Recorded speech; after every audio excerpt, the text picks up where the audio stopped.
Hello. Ishan bio classes से मैं doctor प्रतीक।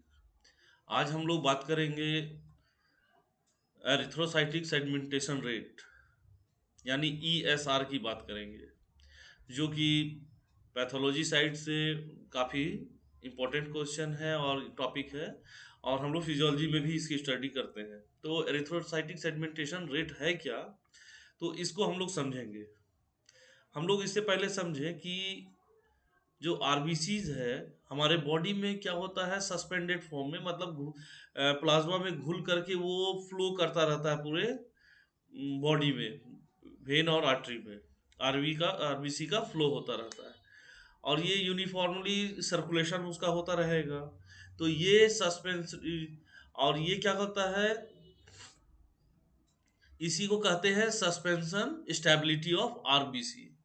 ये एक आरबीसी उसे रोल, एक तरह से कह सकते हैं वो रोल कर रहा है पूरे इसमें ब्लड फ्लो में, और उस तरह से, और उसी प्रोसेस को हम लोग सस्पेंशन स्टेबिलिटी ऑफ आरबीसीज कहते हैं।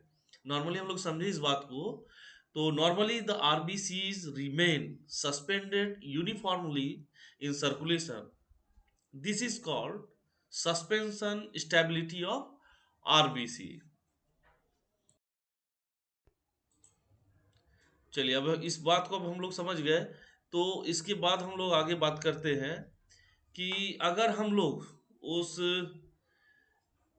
अगर हमारे बॉडी से ब्लड को कलेक्ट कर लिया गया, ठीक है, तो ब्लड को क्लॉट नहीं होने के लिए अगर बॉडी से बाहर निकालते हैं, जैसे भी वो ब्लड बाहर आता है एयर के कांटेक्ट में आने के बाद वो कोगु- उसका कोगुलेशन शुरू हो जाता है, तो उसमें एक केमिकल डाल दी जाती है, एंटी कोगुलेंट जिसको बोलते हैं। हम लोग बाद में भी चर्चा करेंगे एंटी कोगुलेंट की, वो अलग टॉपिक है। तो उस ब्लड में ब्लड कलेक्शन ले करके उसमें एंटी कोगुलेंट मिला करके उसको अ, एक स्टेट पैथोलॉजी साइड से अगर देखेंगे तो वहाँ पैथोलॉजी में ईएसआर काउंट की स्टडी के लिए उसमें क्या किया जाता है, एक वर्टिकल ट्यूब लिया जाता है जिसमें उस ब्लड को जो एंटीकोगुलेंट के साथ मिक्स करके जो ब्लड रखा हुआ था उसको उसमें फिल किया जाता है। और फिल करने के बाद उसको 1 आवरली अगर हम लोग स्टडी करते हैं उसके बाद, तो ग्रेविटी के चलते वो आरबीसी सेटल डाउन होता है, नीचे के साइड में आके बैठना शुरू हो जाता है, और ऊपर क्लियर लिक्विड हम लोग को दिखाई पड़ता है। तो वो क्या है क्लियर लिक्विड, वो होता है हमारा प्लाज्मा। ठीक है, तो नीचे आरबीसी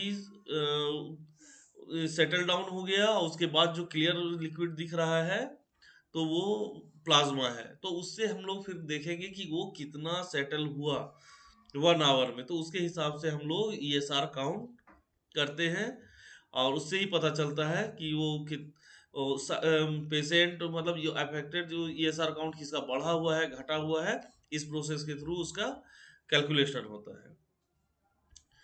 अच्छा, इसके बाद बोलता है the rate at which the erythrocyte settle down is called ESR। तो हम लोगों ने 1 आवरली स्टडी किया था, उसको सेटल डाउन हुआ एरिथ्रोसाइट यानी आरबीसी, तो इसी प्रोसेस को हम लोग ईएसआर कहते हैं। तो नॉर्मल वैल्यू की अगर हम लोग बात करें तो नॉर्मल वैल्यू देखेंगे in male, in female, in infant, तीनों की स्टडी करते हैं तो काफी अंतर हम लोगों को देखने को मिलेगा, और इसमें भी हम लोग चर्चा करेंगे। अगर हम लोग नॉर्मल वैल्यू ऑफ ईएसआर की बात करें तो मेल में ईएसआर काउंट कितना होगा, 3 to 7 mm in 1 hour। हम लोग 1 आवर के लिए इसको स्टडी कर रहे थे ईएसआर का। तो अगर हम लोग उसमें फिर फीमेल की बात करें तो फीमेल में ईएसआर काउंट देखने को मिलेगा 5 to 9 mm in 1 hour। तो यानी मेल के कंपैरिजन फीमेल का ईएसआर काउंट थोड़ा ज्यादा होता है, वेरी करता है। मेल में 3 to 7 और फीमेल में 5 to 9। और इन्फेंट की, जो एकदम छोटा बच्चा है, यानी अभी जस्ट उसका जन्म हुआ, कुछ समय का हुआ है, गोद में है वो ऐसा बच्चा, उसको इन्फेंट कहते हैं।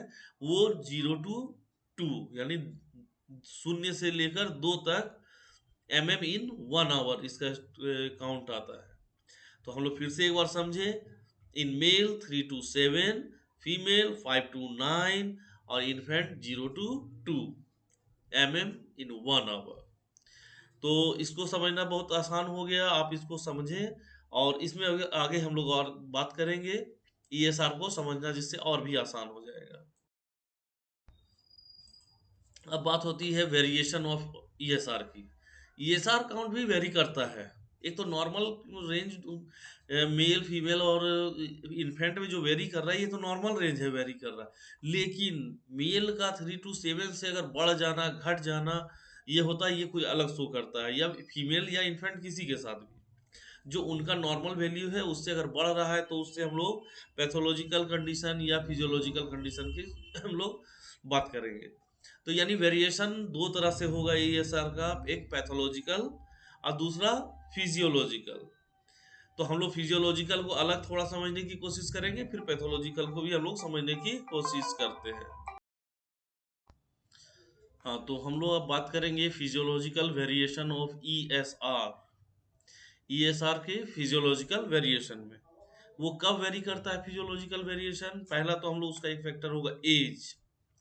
एज में होता है ESR is less in children and infant. हम लोगों ने पहले भी बात किया था कि इन्फेंट में वो 0 to 2 होता है, तो इसलिए ईएसआर फिजियोलॉजिकली अगर देखें तो चिल्ड्रन और इन्फेंट में कम होगा।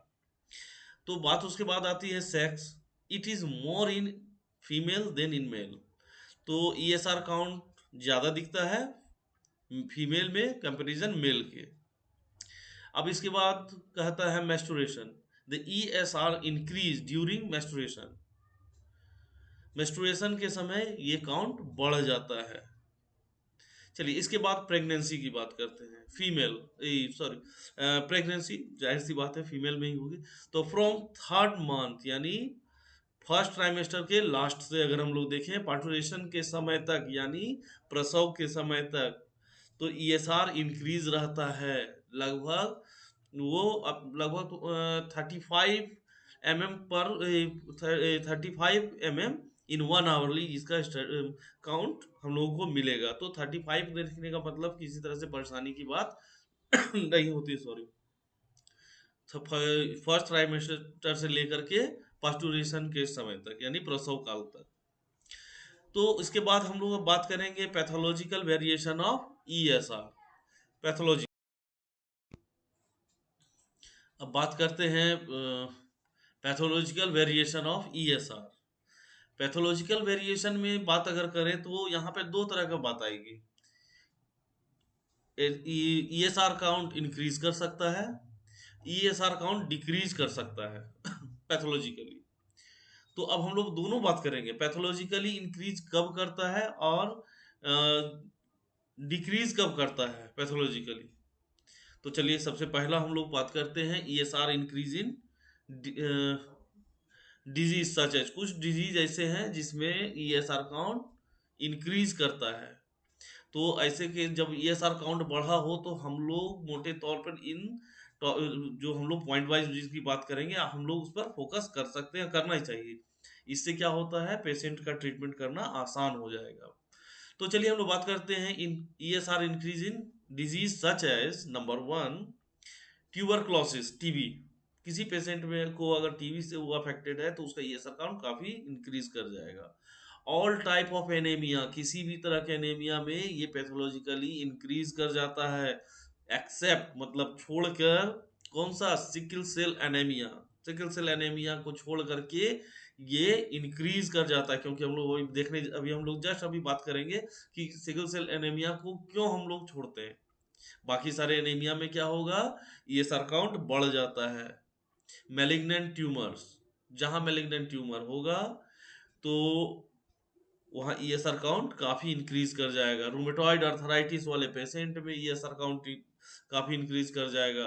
रूमेटिक फीवर वाले पेशेंट में ईएसआर काउंट इंक्रीज कर जाएगा। लीवर डिजीज वाले पेशेंट में ईएसआर काउंट इंक्रीज कर जाता है।